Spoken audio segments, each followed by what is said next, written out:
Good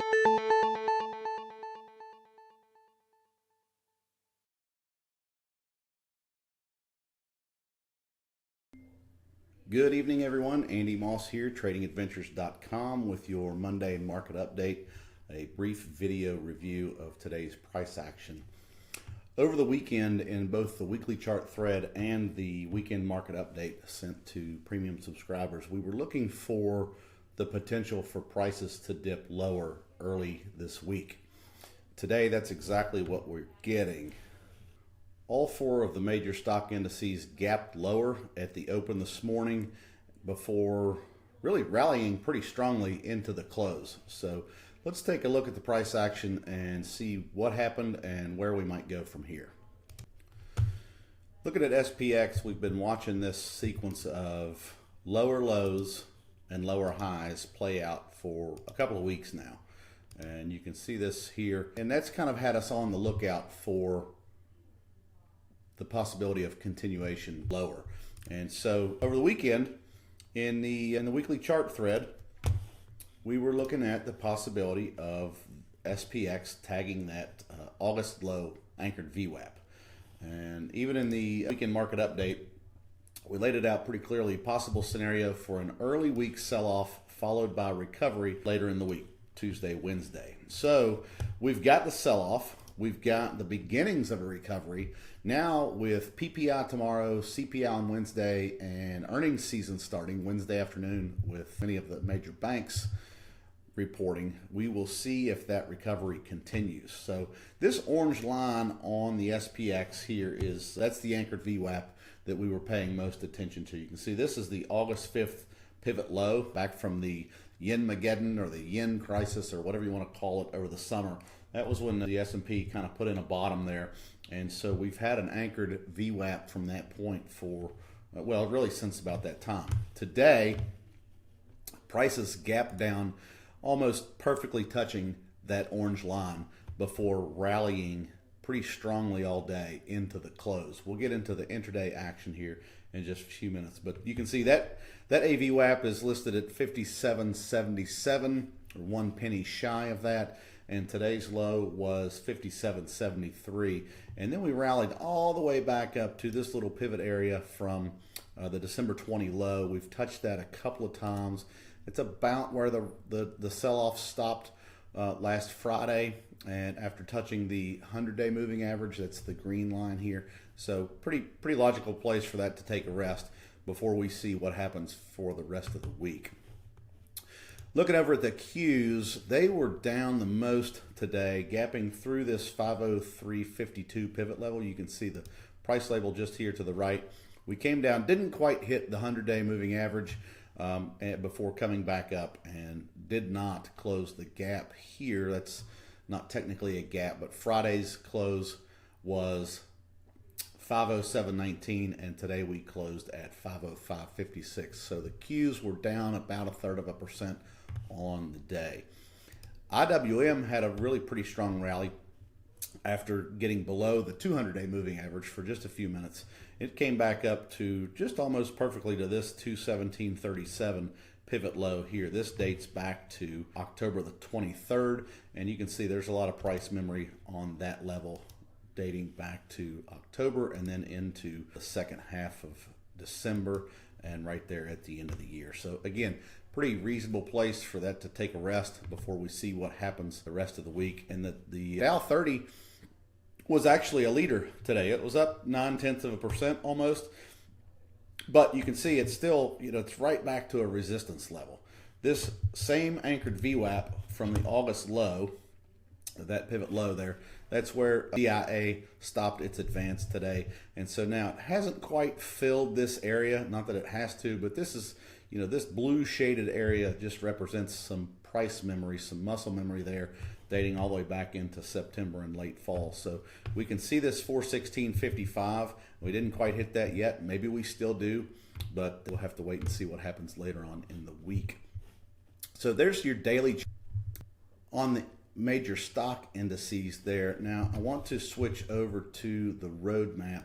When I first shared this chart this morning at just around 9 o'clock, prices on the S&P futures were back up to the newly printed week-to-date anchored VWAP. That's the purple line here, and really looked ready for rejection. They were coming back down and looked like they might continue to find trouble there as they had all morning. That chopped around a little bit, traded on either side of that week-to-date anchored VWAP before finally getting some real momentum around noon and moving higher and away from that purple line for the rest of the day. And you can see the same corresponding action on the Qs, the Russell 2000 futures, and the Dow Mini futures there. So looking at this over on the ETF versions, I want to switch to this and pay attention here because we've got several layers of potential resistance to deal with now on the short-term time frame. These are 30-minute charts. You can see here SPYs, Qs, IWM, and if you're new and not familiar with the what I call the roadmap, this is something that I post on X quite a bit and share in here quite a bit for a short-term view of the price action and a guide as to where we might go. So where do we go from here? Well, if the rally continues on through the rest of this week, on SPY, we're looking at several potential layers of resistance here around 587. We've got the year-to-date anchored VWAP, the declining 5-day moving average. There's a bit of a pivot area in here just below that, and then the anchored VWAP from the Fed up here. So on SPY 587, that is an area we want to pay close attention to. If we switch to SPY 587, that's an area we want to pay close attention to. If we switch over here to the daily chart of SPY, we can see that also in that area is this pivot high from late October, 585.91, and then the 8-day moving average, the faint yellow line right here at 587.25. So again, 587 is going to be potentially a significant level of short-term resistance for SPYs there. We want to go now to the Qs. And right here, let's notice that we've got at 513, there is the 8-day and the 50-day moving average on the Qs. Over here, 513, and then that anchored VWAP up at 517. So another corresponding potential area of support, or resistance on the Qs there. So now switching back to the daily charts to finish out our normal chart review. Bitcoin, look at this, 94,200 now is where Bitcoin is trading after being all the way down at 89,000 and change. This blue shaded area is being commonly cited as a potential neckline of a head and shoulders top that kind of looks like it could be forming here.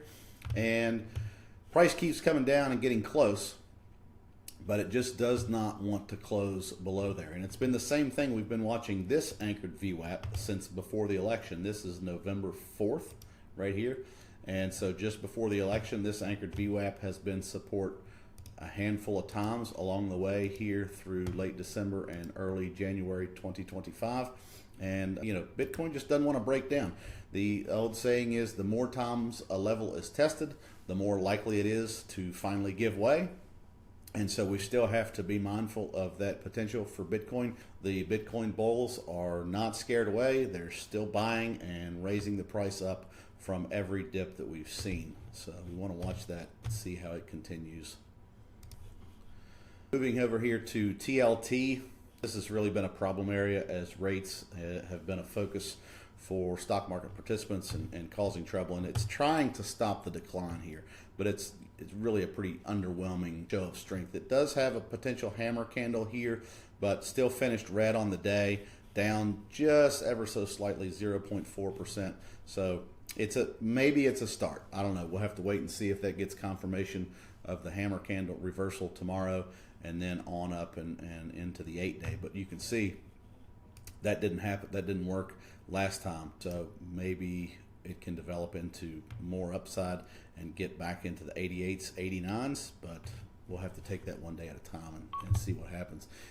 In the meantime, the dollar just keeps on breaking out. It's going higher. It is backed off here a little bit this evening, but you know, just breakout after breakout and then continuing up. That's a real headwind for stocks. Maybe that finally finds some sellers to push it down and give stocks a little bit of relief to move higher there. We'll kind of like bonds. We'll have to take that one day at a time and see what happens. So there's a look at the charts and the indices. The volatility has been tradable. There were some nice dip buying opportunities out there for the active trader, and I want to try to take advantage of that stuff. If you are a long only swing trader or not very active, these are high risk trades. You want to make sure you have the skill set to deal with them, and if you didn't take them today, don't let the FOMO get you. The market is still in a downtrend on the short and intermediate term. There's really nothing for a long only swing trader. There's nothing out there saying you have to be involved right now. Strength will come back at some point, and better long only trade setups will be presented. But in the meantime, for the active folks, there have been some dip buying opportunities, and we put on a few positions today and have trimmed pretty heavily, and now we can see, do they keep going up? If so, great. If they come back down, we've managed as such that not to get hurt too bad or even still be able to book a gain. So no FOMO, wait till the setups show, and we'll be back with more along the way.